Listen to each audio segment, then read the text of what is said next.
every object we've had to deal with, we have considered to be a point mass. That means all the mass of the object was concentrated at one tiny dot. And it didn't matter what the object was. If it was a golf ball, we assumed it was a point mass. Maybe a good assumption. If it was a car driving down the road, we assumed it was a point mass. Cars are definitely not point masses. Okay? We did this, and we assumed that every part of the car or the golf ball had the exact same acceleration. Well, this isn't true. As a car goes down the road, it'll bump around, and front end will go up side to side a little bit. All parts of the car do not have the same acceleration. But the part of the car that would follow Newton's laws would be the part that's, or the spot in the car which would follow Newton's laws is what's called the center of mass of the car. So if you can figure out where the center of mass is and track the center of mass, you can then figure out what's going on with the rest of the car. But first you have to know what's happening with the center of mass, because Newton's laws, kinematic equations, all those things really deal with the center of mass of an object. Okay? So today's lesson is on figuring out where the center of mass of an object is. So our lesson today is center, C-E-N-T-E-R, of mass. All right, here's the idea. Let's say, for example, I've got a pivot, okay? And then I'm going to put a bar on this, okay? And if I were to put the bar on this like this, would that bar stay put? Well, obviously it would not. What would happen is this end of the bar would go shooting down this way, this end would go shooting up this way.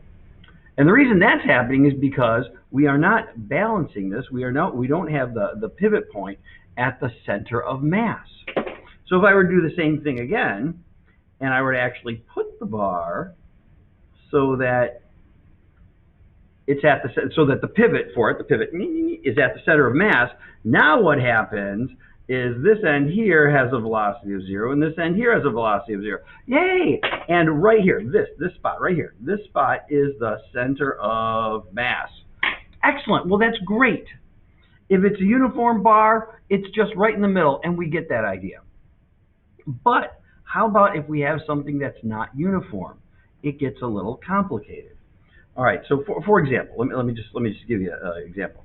So let's say this is the x-axis, and we've got an object, and here's 0, 1, 2, 3. And I've got an object which has a mass of 1, and another object right here which has a mass 1.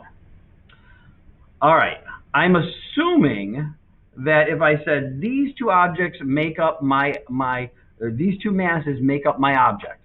And the reason that can happen is we can assume some bar, infinitely rigid bar between them that has no mass, made out of unobtainium, let's say. Okay? All right, so if we do that, I think it's pretty easy to understand. The center of mass is going to be right at 2. Okay? Center of mass. That's pretty darn easy because it's right in the middle of those two. All right, let's do another example. Here's the other example. 0, 1, 2, 3. All right, now let's say we have a mass here, and this mass equals 1. And we have a mass here, and this mass equals 2. Ooh. You better not put your center of mass at 2 because this whole thing will go, woo, all right? All right, the mass 2 will go down, the mass 1 will go up. So where is the center of mass? That's what we got to figure out today. Where do we come up with center of mass? Now, if you're saying to yourself, self, I believe the center of mass better be closer to mass 2 than mass 1, so it's somewhere in the range of 2 to 3, you are absolutely right. You're absolutely right. Okay? And where it is exactly, we'll get to that in a minute. Okay? Well, actually, let's get to it right now. There's an equation for how to figure out the center of this mass. And it goes like this. All right? X, center of mass, equals mass 1 times its position in the x-axis. Oh, and this is finding center mass just in the x direction. Ooh, let's get that mouse out of there. All right, plus mass 2, x2, plus dot, dot, dot. You have as many masses as you want, okay? All divided by what I'm going to call a capital M. All right, or your book says it's capital M.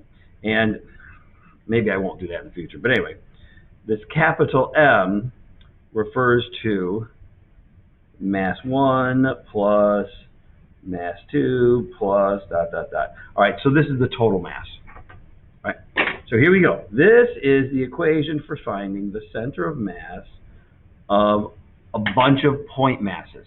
And really, when we get right down to it, isn't every object just a bunch of point masses? Okay?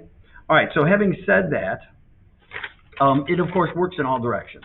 So let's do this problem right here. Let's do the problem we had up here. And here's how you work it. All right, so the x center of mass equals, all right, mass 1. Mass 1 is 1 times x1. x1 is 1, wonderful, plus mass 2. Mass 2 is 2. And where's mass 2 located at? It's located at 3. All divided by the total mass. The total mass is 1 plus 2, so total mass is 3. All right, so what's this equal? 1 plus 6 divided by 3. Is that right? 7/3. All right, so that would be 2 1/3. All right, so here's center mass right there. Right here. Center mass. And it actually ends up being, if you get the ratio here, it's well, if I divide the distance up in here between these two into 3 separate like increments, it's 2/3 of the way closer to the bigger one. Okay. All right. So that's how you figure out center mass. Nice and easy peasy, lemon squeezy. All right. Let me get rid of that. Let's do another problem just because they're so darn fun. All right. How's about we got 0, 1, 2, 3, 4, 5. And let's come up with 3 different objects. I'll have a mass here, I'll have a mass here, and I'll have a mass here. And how's about we say this one is mass equals 8, and this one I will say mass equals 2, and this one I will say mass equals 7. All right? So looking at this, I think it's going to be closer to 1 than it is to 4. It just makes sense. But to find out what it actually is, here we go. X, center of mass, equals, all right, here we go. Mass 1, what do we do? The masses first? Let me see. Oh yeah, masses times position. I guess it doesn't matter. We can do position times mass. It doesn't really matter. Okay? So 7 times 1 plus 2 times 2 plus 8 times 4, all divided by 7 plus 2 plus 8. All right, so that's going to equal 7 plus 4 plus 32. Is that right? Did I get that right? So 8 times 4 is 32. That's 4. Okay, got that. Divided by 15, 17. Oh, it's going to be a nice number. All right, so can I do this in my head? 36 plus 7, 43 divided by 17. No, wait, 11, 43 divided by 17. Yep. All right. 43 divided by 17 equals 2.53. 2.53. So 2.53, a little bit closer, just basically right here. So this would be the center of mass of that object. Okay? All right, and of course we could do it in the y direction. Here's how the y direction works. Oh, look, there's the y direction. Do the exact same thing. So you can find out center of mass of an object in 3 dimensions. Just do the x, y, and the z directions. Okay? All right, so that's center of mass. Now, there's a little bit more to this. Because if you want to do it with calculus, all right, and the book talks about this, so I'll just, say, so with calculus, All right, so that's center of mass with calculus. So the x center of mass would be 1 over m. I'll just put a total down here. That stands for the total mass, all right?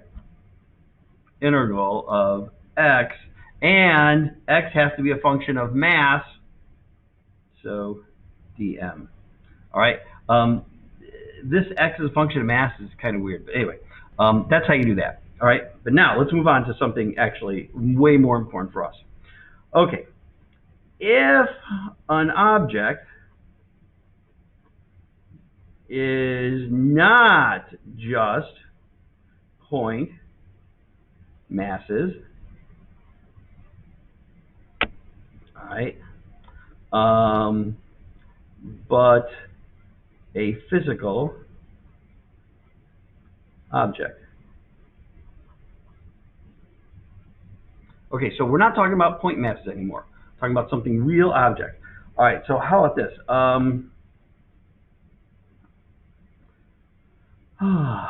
We can do. So let's see. Let me see if I can draw something really quick in 3 dimensions. All right, so let's say we've got this box. And then I want to go. Okay, so that won't show up. All right, so I'm going to have a bigger box here next to it. All right, and this one is Okay, so I've got, this is my object, and I can bust it up into a little cube and a big cube. All right. So if the object is of uniform density, if object has uniform density, here's what we can do. All right, so first of all, we're talking about a physical object now. If that physical object has uniform density, it's pretty cool. Density, and density is a rho, that's how I'm going to make a rho, equals mass divided by the volume. That makes sense. Okay. So now, if it's of uniform density, so the density on both these is going to be the exact same thing, what we can say is the volume, each individual volume, because we have over here a volume 1 and a volume 2, all right? So let's say the volume now is equal to the mass of that cube divided by the density of that cube. All right, ooh, I don't think that's the way I wanted to do that. Let me redo this again. Let's say the mass of that cube equals the density times the volume. All right, so here we go. We got that far, and I'm going to need another sheet of paper to do what I'm about to do here. So let's put that up at the top. So we got, I'll pull this all down here so we can see what's going on. Okay. All right. So the mass is interesting. So go back to our center of mass. So x center of mass equals, all right, so mass 1? Well, mass 1 is just the density times the volume 1. All right, and then mass 2 is going to be, oh no, I'm sorry. And then let's say we know where x1 is. All right, so let's say we just know because we're that good. All right, so here it is. My ear. All right, so here's my x-axis. All right, so I make my x-axis on here. I'm sorry. All right, so let's say this is 0, this is 1, this is 2, this is 3, this is 4. Okay, so those are my spots for these cubes. Remember, they're just going to be cubes. All right, sorry about this line down here. I shouldn't have drawn it. All right, so the center of mass of object 1 is going to be 1.5. All right, I know where it is. It's the middle of that from one side to the other of this cube. Center of mass of object 2 is going to be at 3. All right, got the idea? So we know where the center of mass is of the cube. All right, we know the position of it.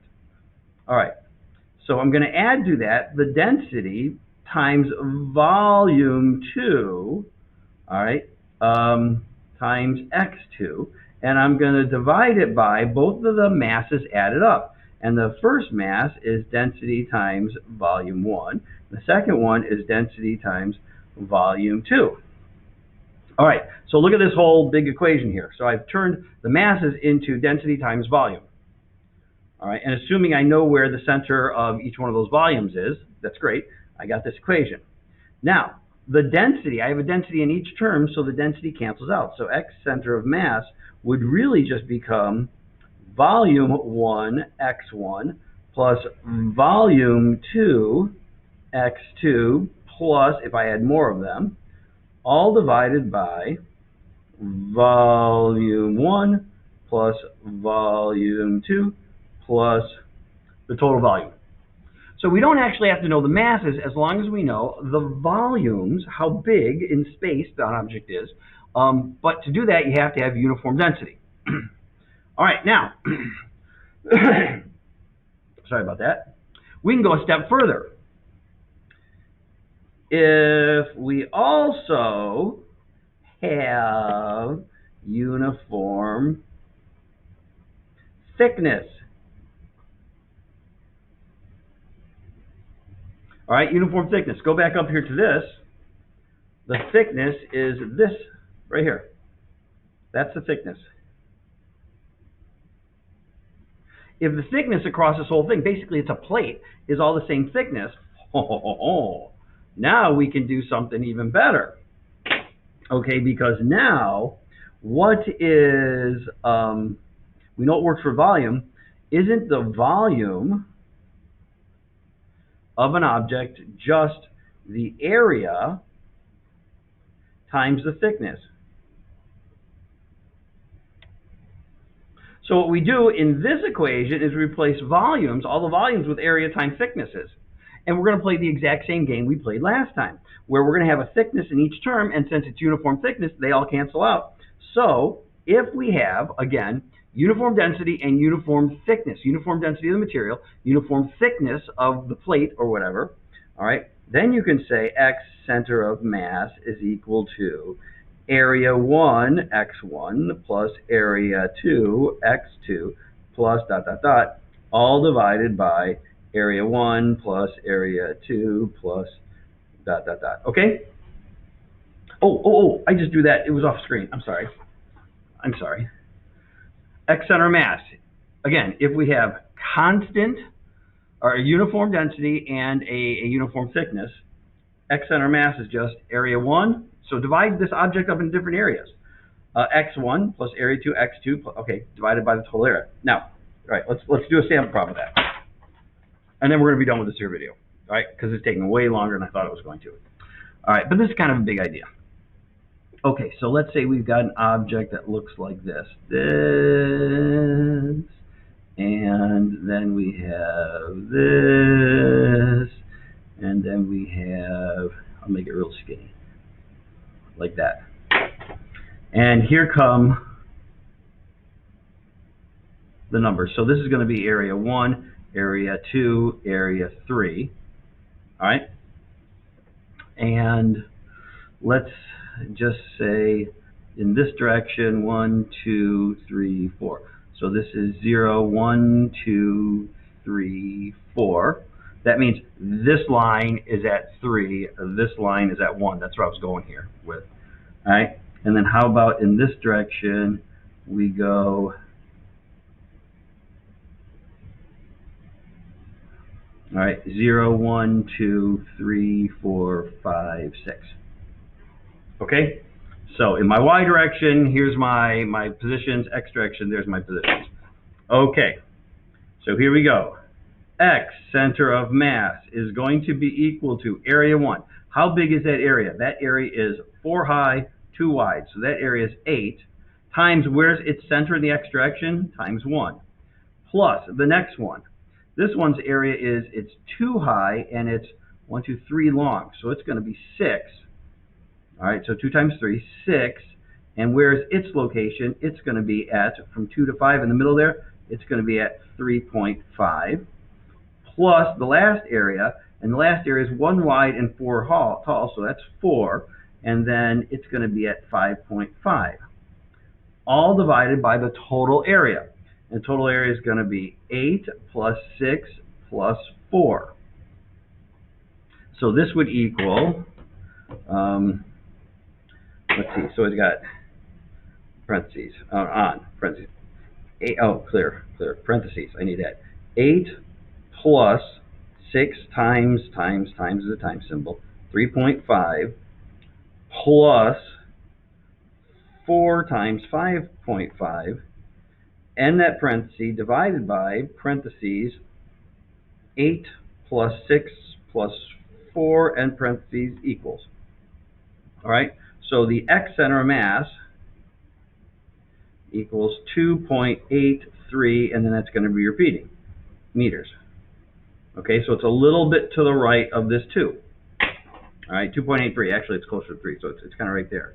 X center of mass. All right, so we can do the Y direction too. All right, and just by inspection, the Y direction is going to be at 2. All right, because it's symmetric, it's going to be at 2, but let's do it anyway. Y center of mass is going to be equal to, all right, here we go. So the first object has an area of 8, and its center of mass is at 2, plus the next one has an area of 6, and its center of mass is 2, plus the last one has an area of 6, and its center of mass is 2, and then we divide by 8 plus 6 plus 4. All right, and I can see right now, by inspection, I can factor out a 2, so I can say 2 times 8 plus 6 plus 4, divided by 8 plus 6 plus 4, 2 is the center of mass in the Y direction. All right, but that's how you would do it. All right, that's how you would do it. Okay, so that's center of mass. I hope you enjoyed this video, a brand new idea for you, and we'll see you next time. Adios, everybody.